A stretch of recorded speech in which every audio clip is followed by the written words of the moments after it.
Now we are discussing about the forest, right? So the forest rights, there are certain rights for the forest. So the Forest Rights Act is 2006. We'll be having the Forest Right Act of 2006. It is also called as. So this Forest Rights Act of 2006, it is also called as the Scheduled Tribes. We have most of the residents of the forest belong to scheduled tribes and ST. So scheduled tribes is ST and other forest dwellers. Other traditional, they must be a traditional forest dwellers. Then recognition, we need to give them recognition of the forest rights. So we are giving recognition of the forest rights. This is an act of 2006, right? Now, what is a forest a right? We are giving certain right, and why this right has been given, right? Right, that too, this right is given with respect to some forest which is having a tree cover and it is having a large number of produce, right? Now, in this forest, if somebody is residing, they are called as a tribes. So the tribes which are listed are scheduled tribes. Or if they are not listed, okay, they are living in outskirts, but they go to forest and they use the forest resources, and this has been happening traditionally. For many years they are doing this. Traditionally means 75 years plus, or for 3 generations they are using the forest. So they are called as a traditional forest dwellers. Here we are discussing about two types of the people. ST, traditional forest dwellers. TFD, right? So they are called as other traditional forest dwellers. ST, scheduled tribes are forest dwellers. Forest dwelling, one kind of a personality is a ST forest dwellers, scheduled tribes being a forest dwellers, and other traditional forest dwellers. They go for at least 3 generations, they go and use the forest resources, right? They are given certain rights.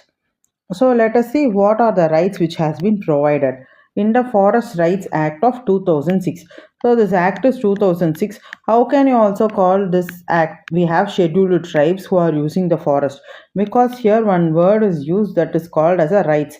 So we have the scheduled tribes as well as the traditionally who are going for the forest and using the forest resources. So traditional forest resource dwellers, other traditional forest dwellers. This is an act of 2006.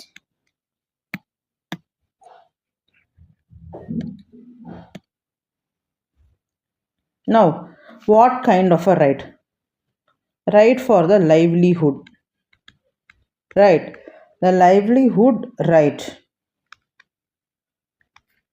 of people, because only through forest they are surviving. Livelihood right of the people, it can be individual or it can also be a community. As we have discussed the two types of people over here, let us again discuss the rights of these two types of the people. Scheduled tribes are having certain, are being the forest dwellers, and as well as we have other traditional forest dwellers, OTFD, other traditional forest dwellers, right? We have the scheduled tribes being the forest dwellers.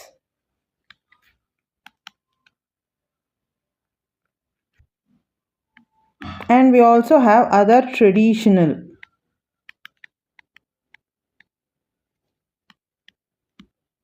forest dwellers. They belong to the category of ST. They do not belong to the category of ST, right?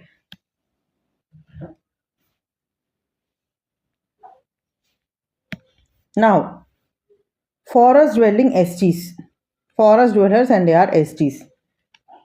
the SG in the area. They are residing in the forest land. They must be present in the forest land, right? Prior to, the date is there, prior to commencement of this act, 13/12 December month, and 2005 is the date of formulating this act, and they depend on forest for livelihood. We already mentioned that everybody under here, they depend on the forest for their livelihood. That is why this act is, those people whose livelihood depend on the forest, they are having certain rights, right? They are having certain rights. This is called as a scheduled tribes. And the people who are depending on the forest are of two types. The first one is a tribe, and the second one is not a tribe. He is a forest dwellers. So what is the criteria? You must reside in this forest prior to the commencement of this act, not after commencing this act. Just because the forest dwellers are given certain rights, you cannot go and tell and claim the rights. It is for those who are residing prior to this act. SG, we will be knowing we have data, right? Through this data we can verify. But other forest dwellers, what is the data to verify? We mentioned that they are residing, right? Resides in the forest land. And they are residing for 3 generations. So they reside in the forest land for 3 generations. 3 generations is 75 years. So the 3 generations is what? It is 75 years. They reside for the 3 generations, 75 years. The 3 generations must be prior to 13/12/2005. They are not SG, right? So these are the conditions. Now, what about the land? Land rights, their land rights. Let us speak about their land rights. Land rights.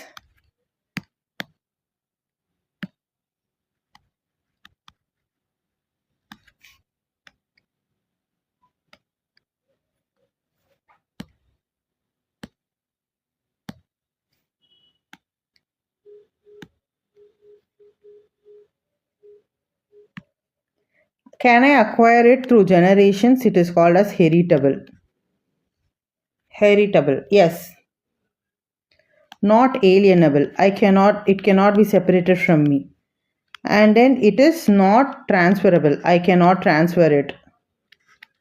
Not transferable. Right. And is it having a maximum limit? Yes.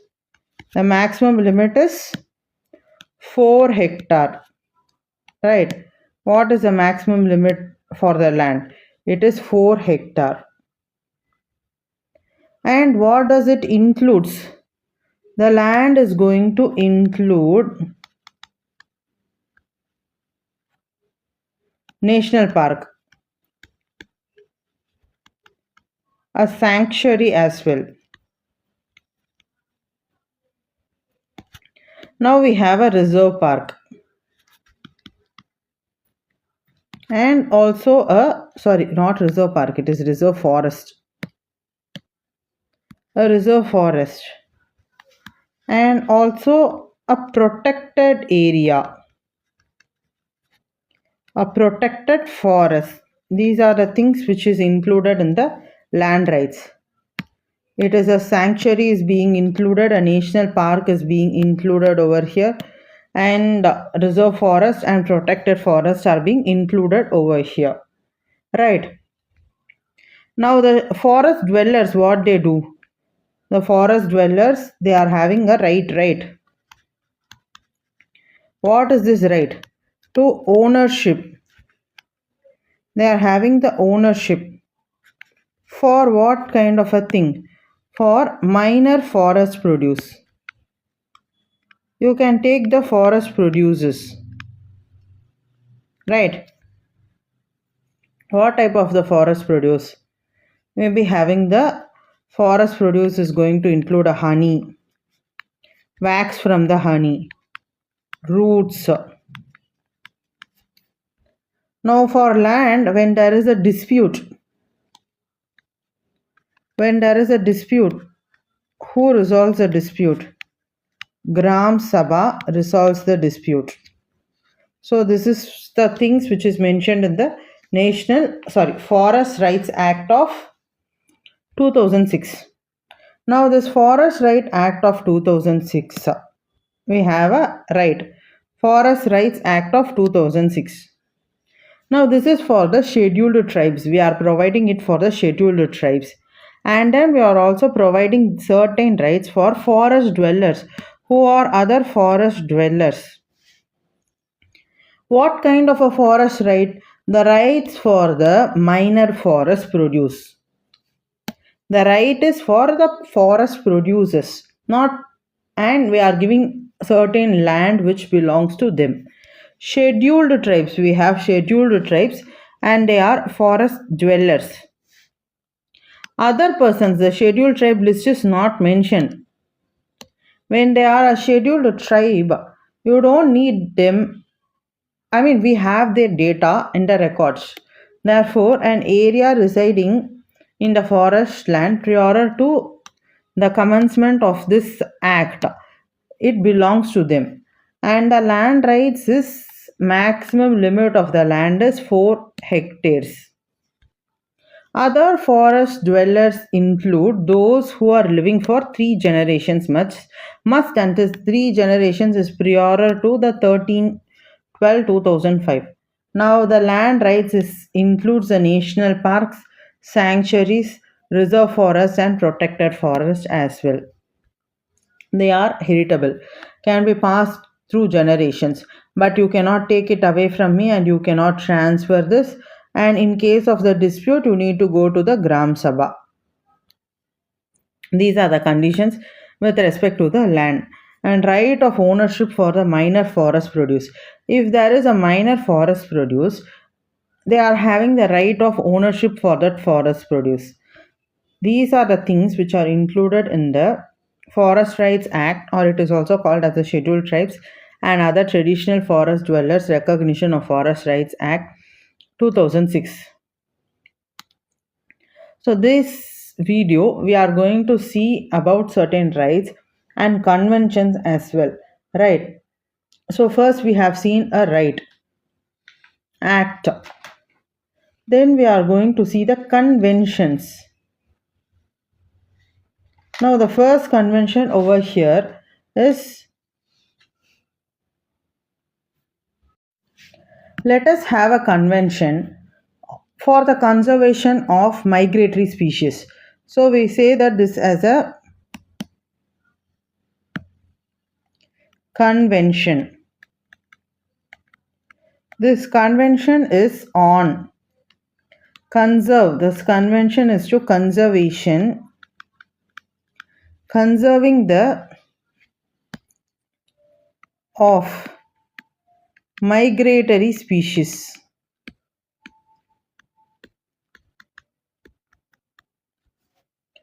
When we are going for the conservation of the migratory species, we are having a convention, right?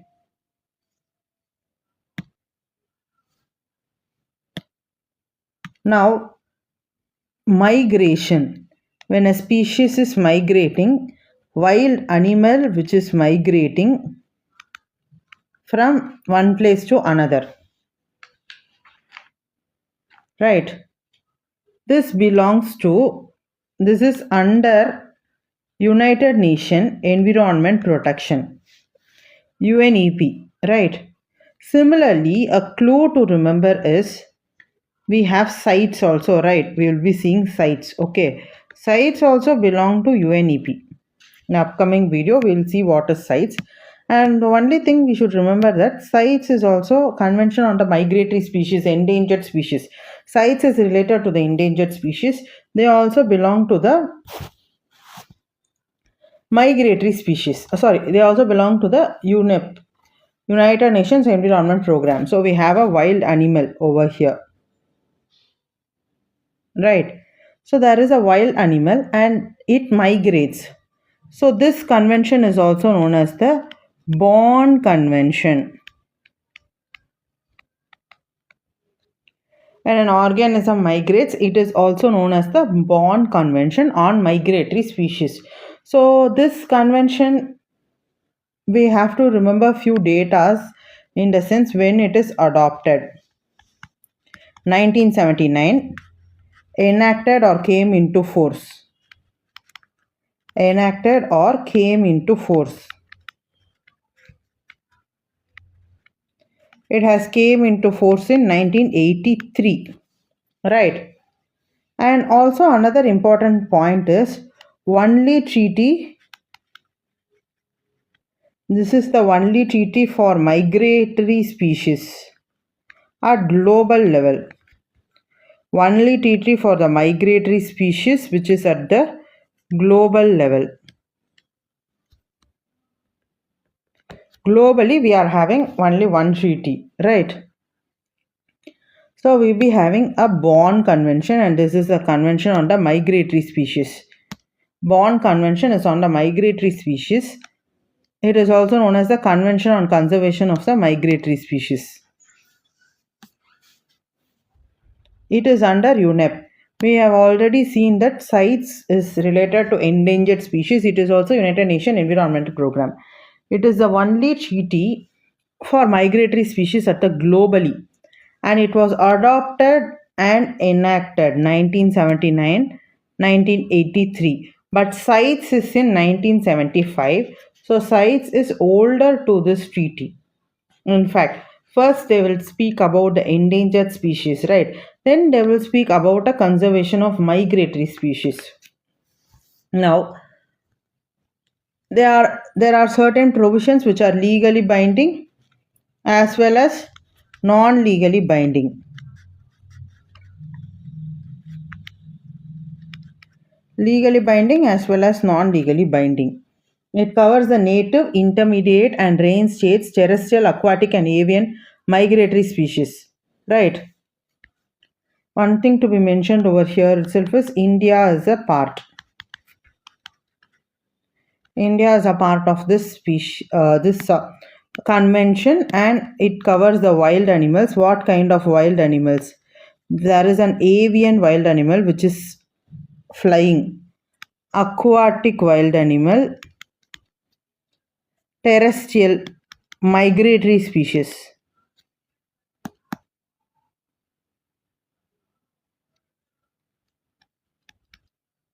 It covers even terrestrial migratory species, right? Wild animals which are avian, and India is a part of it.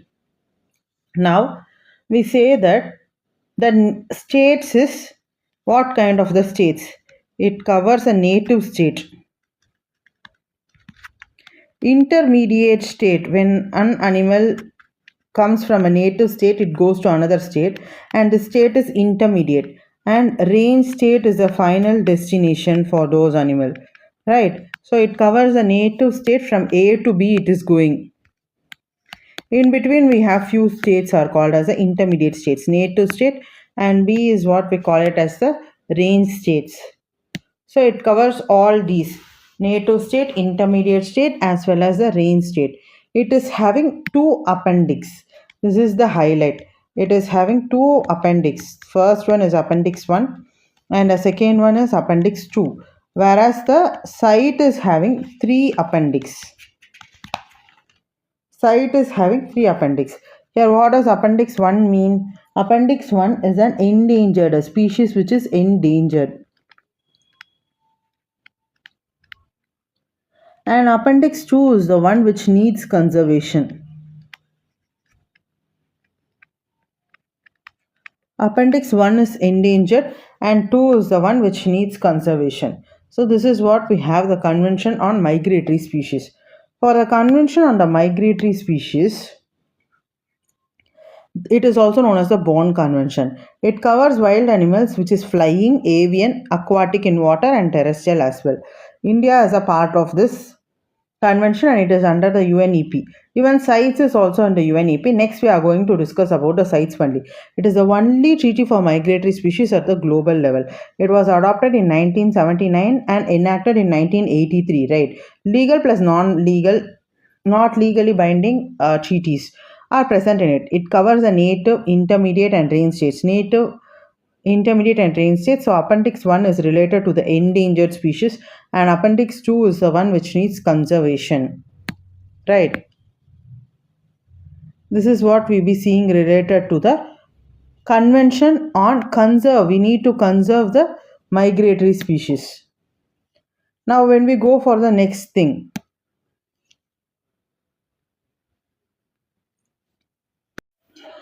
previously we saw related to the Bonn Convention on Migratory Species, which was in 1979.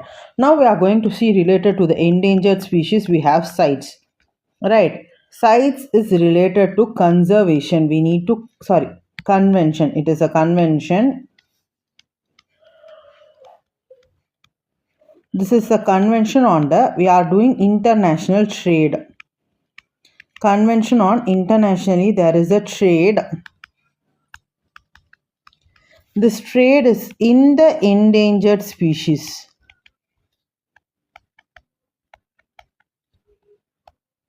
Trade in endangered species of flora and fauna. Trade. There is a trade convention on, there is an international trade on the endangered species. This is of the plants as well as the animals. This is what we be having the CITES, right?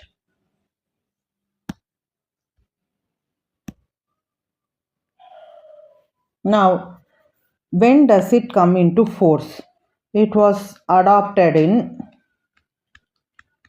1963 itself, but it was enforced in 1975. 1 year before, 4 years before adoption of Convention on Migratory Species in 1963 itself and in 1974. India specifically in 1976. Right. Now the first thing is, it is also under United Nations Environment Program. Migratory species, when a species is migrating, it is also under the United Nations Environment Program. Then when we are having a species for endangered species trade, international trade, it is also United Nations Environment Program. Then we have the headquarters is in the Geneva. Geneva is in Swiss, so Switzerland. Headquarters in the Geneva, Switzerland. Now, this convention, this is trade, right? Trade, that is migration. So, this is legally binding. It is legally binding on all parties. When we are having the trade, it is legally binding on all the parties, right? And also it is helping the domestic legislation. It helps the parties. When it is legally binding, the parties must make a domestic legislation. Therefore, it helps the parties to adopt domestic legislations.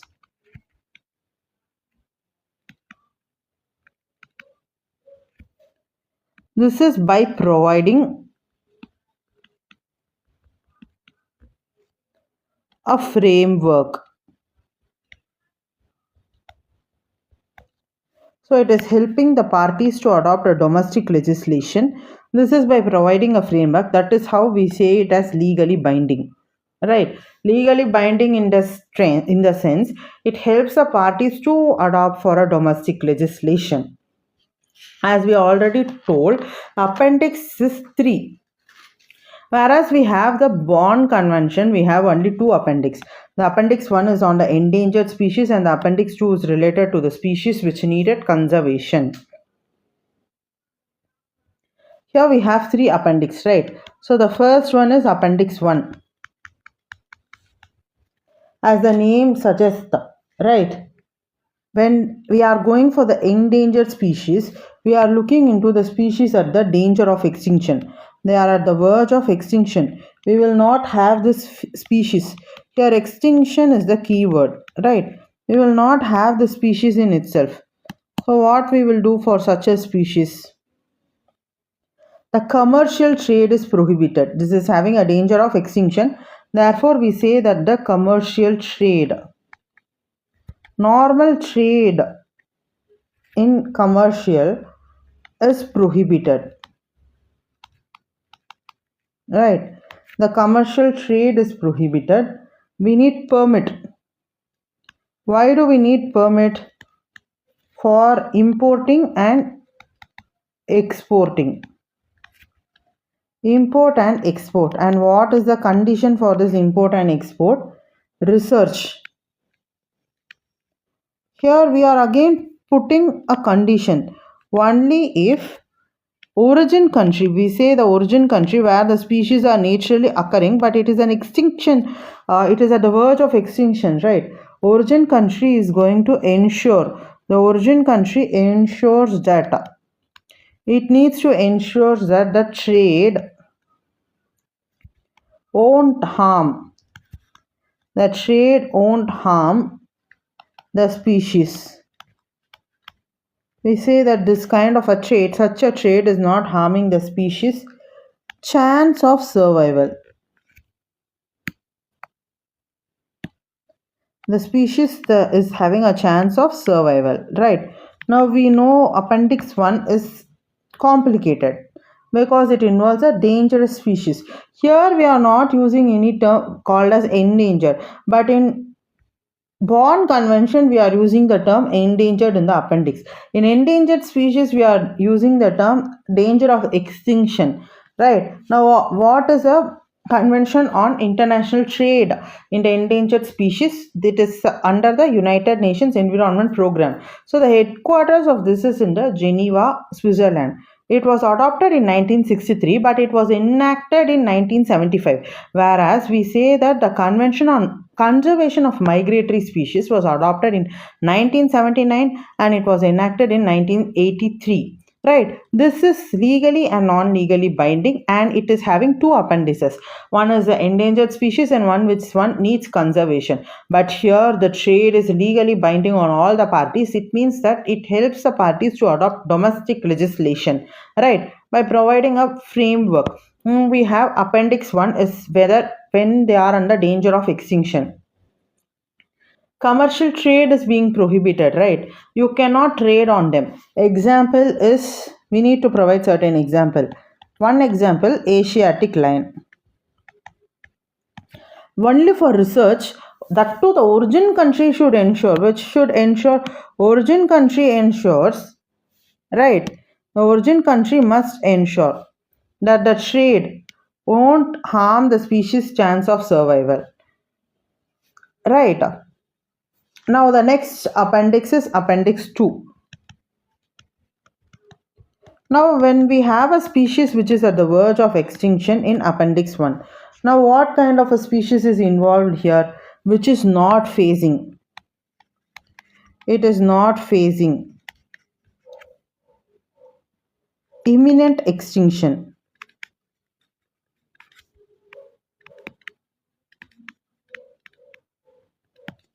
It is not facing, it is not nearing to extinction.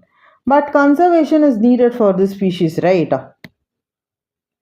It is not facing an imminent extinction, but it needs monitoring.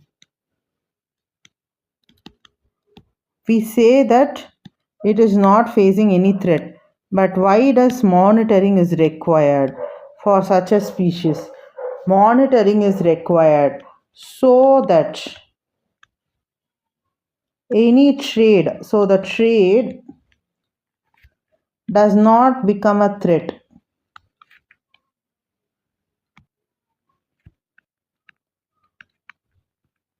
The trade does not become a threat, right? For trade over here, we need legal permit. Again, we say that the origin country. We say that the origin country needs to ensure that this harvesting of such a species and even the trade, right, it won't harm the species chance of survival.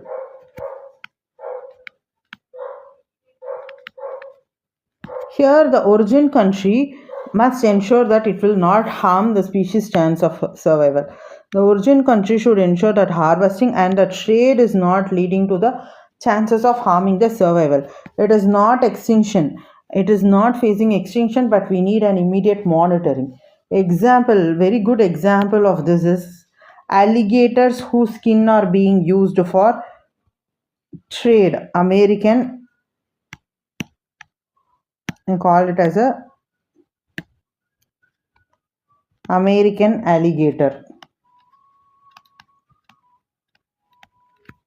for the skin trade. Then we also have the corals as well. So this is for the appendix 2. Then what is the condition we have for appendix 3 is left, right? So we have appendix 3. 3 appendix is under this. Whereas we have only two appendix under the bond species. We have the conservation of bond species is having only 2 appendix. But this is having 3 appendix. The first is one which is facing at a danger of extinction, and one needs monitoring so that the trade does not become a threat. And appendix 3 is a least concern. Least concern species. So we have a least concern species. Example of this least concern species is honey badger. Right. It is used for a honey badger is used for the medicinal purposes.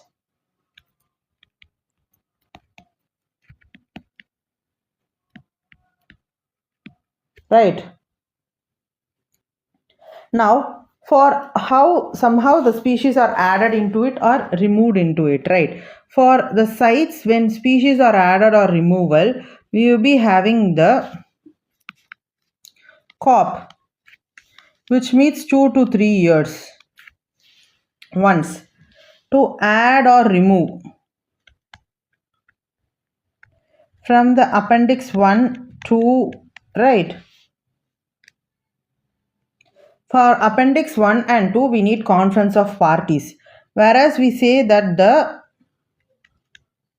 parties can add or remove by themselves unilaterally by themselves from appendix 3. For appendix 1 and 2 alone we need a conference of parties, right? Now India, with respect to India is having world's 7 to 8% of the species, which is recorded by sites. Under sites recording, 7 to 8% of the species it falls within India. And India is having 4 out of the 34 biodiversity hotspots. Right. Now, what are those hotspots? We know that we have Western Ghats and Sundaland. Then north we can say that we have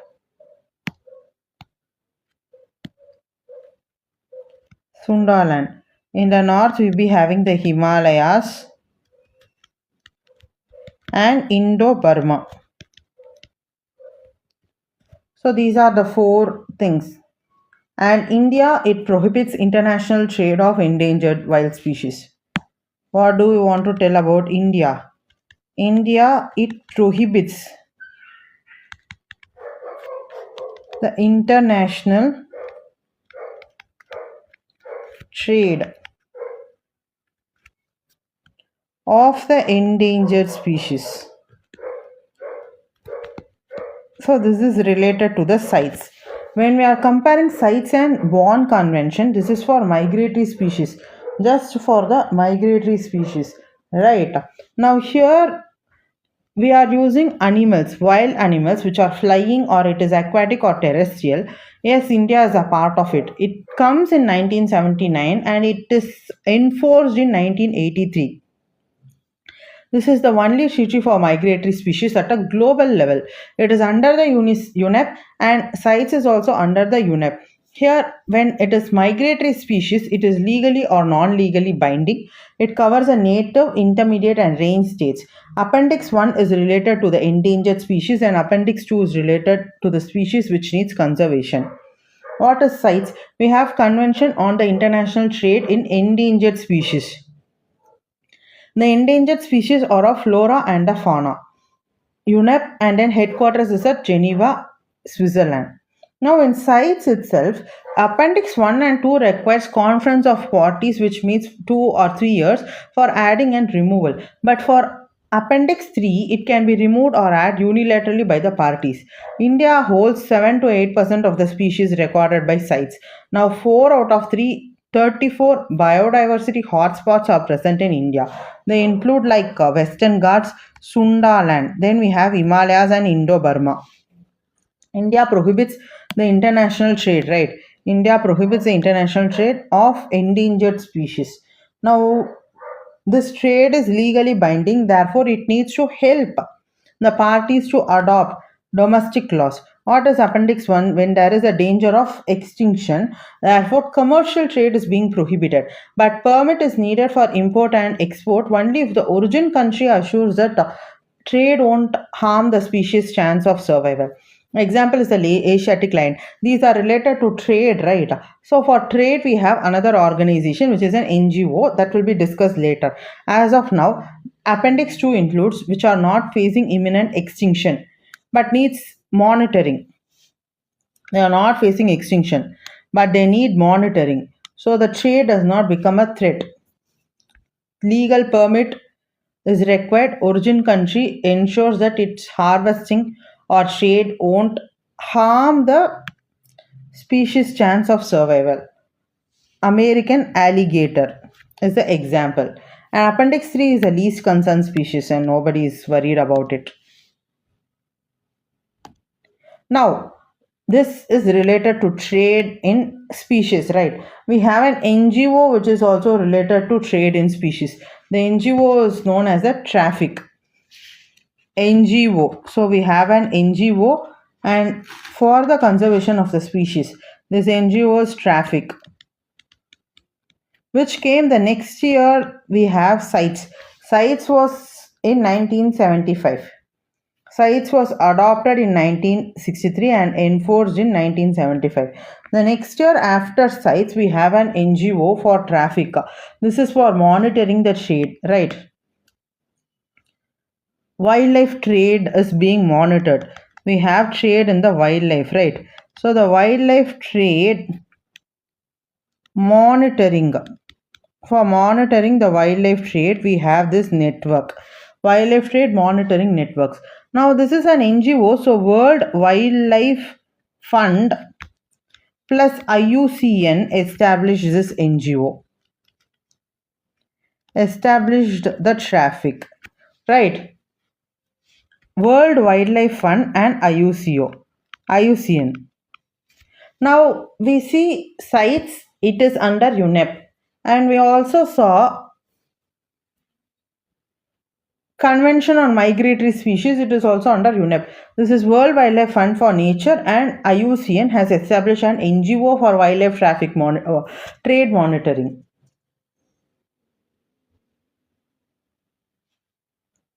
So it is an international, IUCN means it is nothing but the International Union for Conservation of Nature. Union for Conservation of Nature.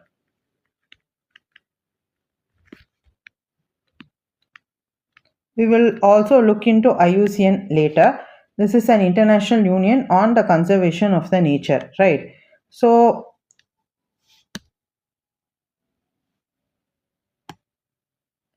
who established traffic? We say that WWF, World Wildlife Fund for Nature, and International Union for Conservation of the Nature, established traffic.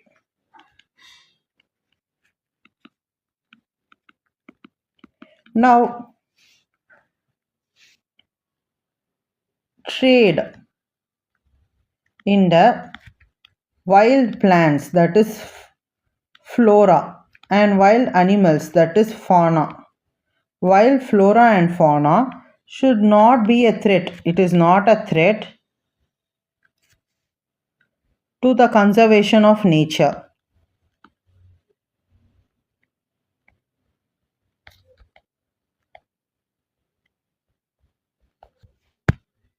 Another fact about this is its headquarters is in London. This is all related to NGO traffic, which was in 1976 under the WWF and IUCN. Trade in the wild flora and fauna is not a threat to conservation. Whereas we have Appendix 3 is least concern. Appendix 2 is a species which is not facing imminent extinction, but it needs monitoring so that any trade does not become a threat for the trade of legal permit, right? The next thing is Appendix 1, the danger of extinction. So this is related to the sites where it was adopted in 1963 and enforced in 1975. The trade is legally binding on all the parties. It helps the parties to adopt domestic legislation by providing a framework. Then we have add or remove. In Appendix 1 and 2, 2 to 3 years once COP is met, Conference of the Parties, but parties can unilaterally add or remove from Appendix 3. India is holding 7 to 8% of the species recorded by the sites. 4 out of 35 biodiversity hotspots, which are Western Ghats, Sundal and Himalayas, Indo-Burma.